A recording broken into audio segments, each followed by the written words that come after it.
overnight trip for Wyoming consisted of 2 weeks of studying songbirds in the area. I got there and I was so amazed by how clear the sky was and that we were right in the middle of the mountains, and I had never been anywhere like that before. Every day I would wake up, go outside my cabin to put on my hiking boots, and I saw a deer just chilling. I got to see my first moose, I got to see my first bear. I'm Judith. I am a sophomore here at Stanford. I just declared my major, which I'm really excited about. I officially declared an Earth Systems major with the Biosphere track, which is a concentration on human impact on the environment.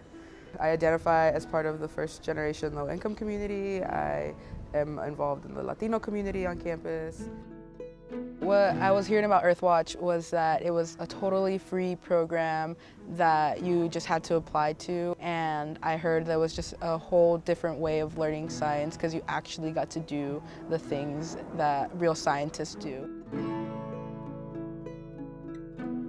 In Wyoming, I found it so much easier to learn because you could hear about it and read about it, and then the very next day you could go see it for yourself. When we learned that a certain bird had like spotted eggs, we went out into the field the next day and I found a nest with some spotted eggs. That information stayed in my head so much better. I think in high school it's kind of just sheer memorization. This is what happens, and we're not really going to tell you why it happens that way, but we just need you to know that it does happen. Doing field research really shows you like, oh, this is a real thing that I can see in the world around me.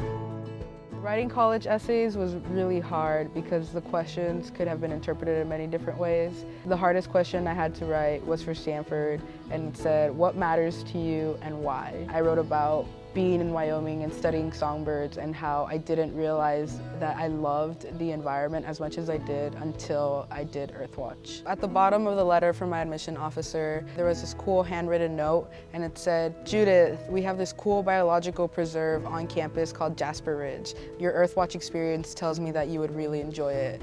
And after reading that, I was like, wow, Earthwatch is what was really memorable about my application, and it's what really made me distinct from other applicants. Earthwatch really changed my mind into thinking like, I don't necessarily have to be in a lab or like chemistry. There's like so many ways to love science, and Earthwatch really showed me how many ways there are to love science.